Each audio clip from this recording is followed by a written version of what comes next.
motivation. There are some times that we like to hear stories about people who have achieved great things and people who have who really have risen to certain levels of academia or achievement. There are also other times where you need to hear the story of someone who really had to overcome odds, has come out of it a glowing example of achievement based on where they came from, and really to see that they're still on the road to really achieving some great things. And we do have a young man who's going to present to you all on that. His name is Calvin Orr. Calvin Orr is a young, fresh entrepreneur, highly sought-after speaker, motivator, and known as the empowerment guru. Calvin is a respected and highly regarded master communicator and has the track record to prove it. His empowerment sessions provide young leaders with the practical tools necessary to move aggressively through life, leading themselves well first, and achieving the most powerful human force, momentum. And most importantly, he is a high-achieving student at Eastern Michigan University. So please put your hands together for Mr. Calvin Orr.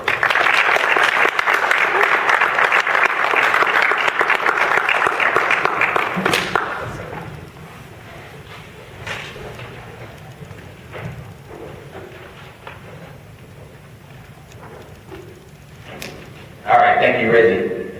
Can I turn it off? Go like that. Perfect. Appreciate you, man. It is our duty to fight. It is our duty to win. We must love each other and protect each other. We have nothing to lose with our changes. That's not the straightforward. My name is Calvin Orr II, and as Reggie said, I'm known as CO2, the Empowerment Guru. I've been blessed, man. I've been blessed in my life. I've had the opportunity to travel to various states and speak to groups just like this. I've been blessed with the opportunity to work in the corporate sector and empower leadership in the corporate sector with like my most recent client, Shell Oil Company and K Jewelers. I've been blessed to almost be married 3 years to my beautiful wife, Capri. I've been blessed. I'm also thankful because I don't look like what I've been through. Anybody connect with that? Yeah, I don't look like what I've been through. I don't look like that I grew up and I was a victim of child abuse and neglect by my mother. I don't look like that. I'm thankful for that. I don't look like that I saw my father hold my mother down on the ground, pin her on the ground, and punch her in the face. I don't look like that, okay? I don't look like that. There was a time where I was scared out of my mind because I was hours away from an addiction. I don't look like that. And it scared me out of my mind. And I know, we hear this popular lie all the time, like, don't be scared, don't be afraid of nothing. But I'm telling you, fear is necessary. And we need to experience fear. Now, I'm not saying that, we need to be walking around scared of everything all the time. But what I am saying, as black men, we need to acknowledge our fears to one another.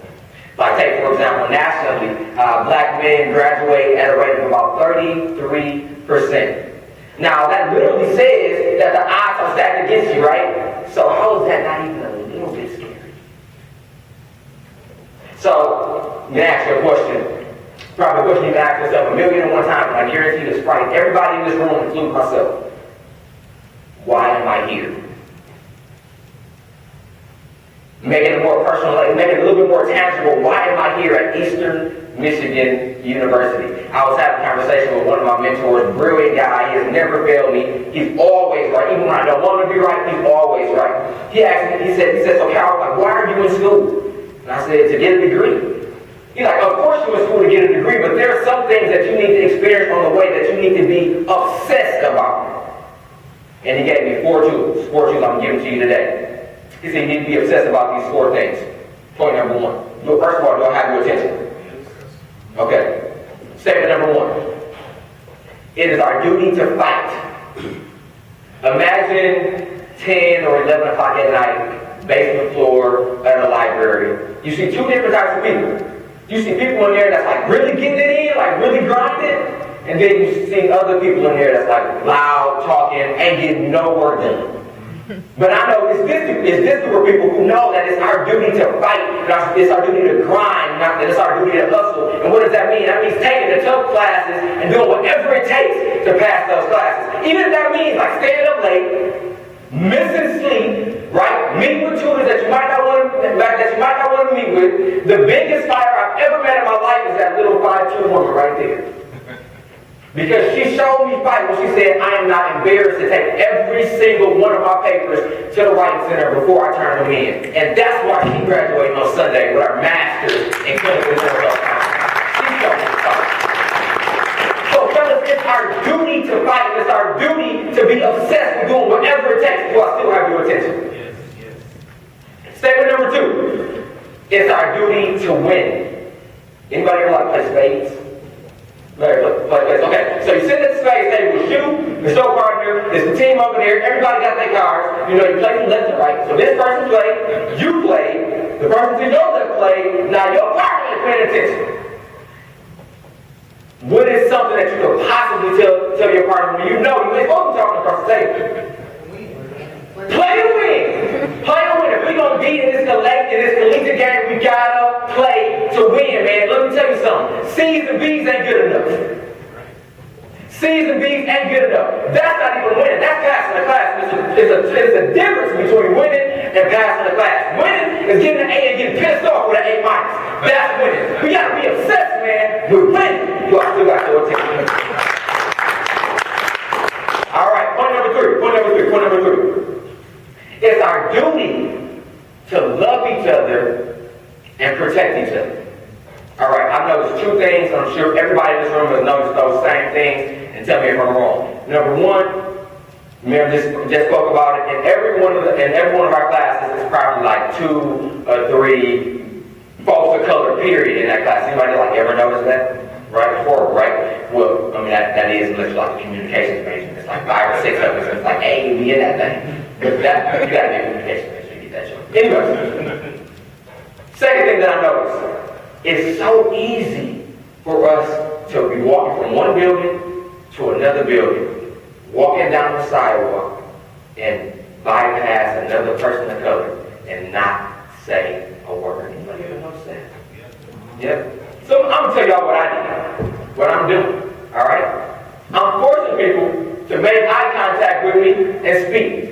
So I might be walking down the sidewalk, might be walking down, and I see this person of color coming down, and I eyeball them the entire way down.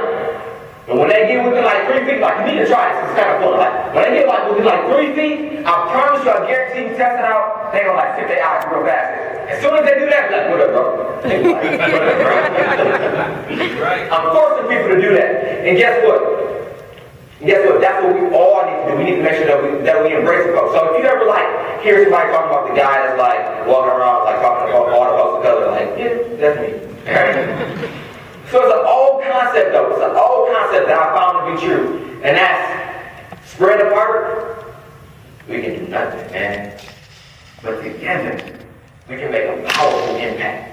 And that's why it's so important to be in contact with those 2 or 3 other folks of color in your classroom. Just say hi, at least know their name. If they miss class, shoot them an email. Hey bro, listen, I saw you missed class today. Just want to make sure you're alright. That's why it's so important that those people that we see in the library that's not getting the work done, figure out a way to introduce ourselves to them so we can bring them to spaces like this so they can be empowered and exposed to information and people just like you. Right? We need to be so obsessed with loving each other and protecting each other that we become responsible for each other and hold each other accountable. That's how much we gotta be obsessed with loving each other and protecting each other. Do I still have your attention? All right. Point number four. I lost point number 4. Point number 4. We have nothing to lose but our chains. I'm just like y'all, man. Just like y'all. I'm a regular guy, but I believe that I can be great. But what does that really look like? Or how do you achieve that? It's easier to look at a program guide and get a degree, but how do you become great is the question. And I'm sure just like y'all, man, that uncertainty has created a little bit of discomfort and maybe even fear. I know it did for me. fear was so intense. The fear was so intense that I could not complete classes. That's how intense it was. The quote that goes, our deepest fear is not that we are inadequate. Our deepest fear is that we are powerful beyond measure. That was so true for me, man. That was so true for me. And as a result, I was dismissed from this university because of academics. I had a 1.2 GPA. It was a chain on my life. It was a chain on my life. But my question is, like, what's your chain? Like, is it that you really care too much about what people think about you? Nobody really knows that, but if that is the case, I wouldn't even judge you, man. Like, is it really that it's kind of difficult for you to process and hold information when you listen to the professor or reading it in a book, but nobody really knows that because you never told them. If that's it, I wouldn't even judge you, man. Is it you have this deep disappointment in your heart, in your soul, because of a sour relationship between you and your mother and you and your father? If it's that, man, I wouldn't even judge you, man. I wouldn't even judge you. But what I can tell you is that everybody in this room has the power to lose that chain, and I'm telling you, I know this because that's what I did. I lost my chains.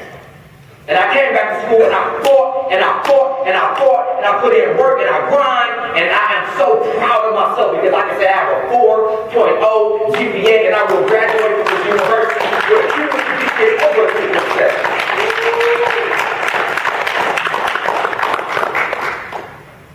We have to be obsessed, man, with forcing our way through fear.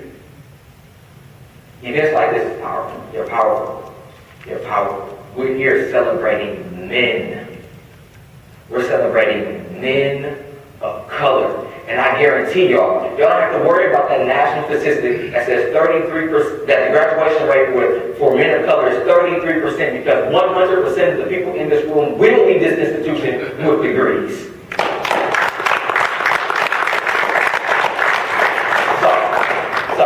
In closing, I need everybody to do something. So stand up to your feet, stand up, stand up, stand up, stand up, stand up, stand up, stand up, stand up, stand up.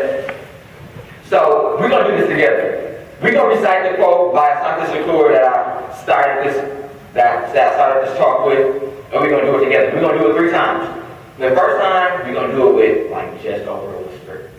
Because any great change, any great movement, any great power starts out tiny. Just like this. And then we're going to say it a second time, we're going to use our regular voices, because after a period of time, you put in that work and you stay focused, you will begin to experience the victories, and you will experience the most powerful human force, momentum. Matter of fact, shameless plug, listen to me. We got these momentum bands for y'all. Heads up, heads up, heads up. Oh, somebody get that. That belongs to somebody. Listen, we got those momentum bands for you. They remind you of your victories.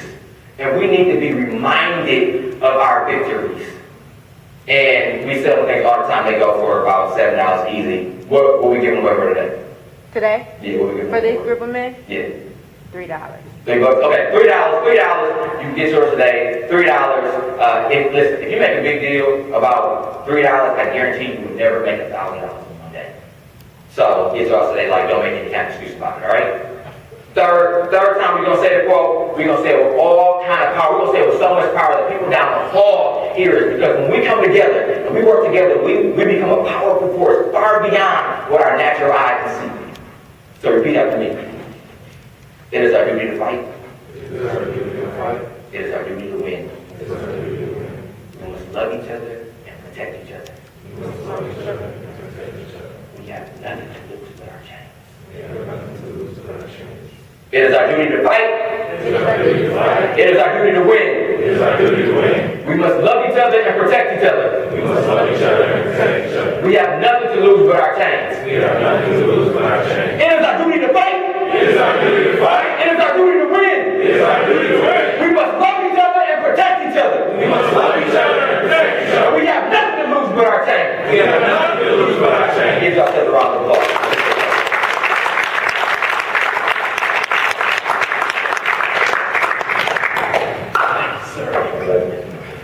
Y'all please be standing with me.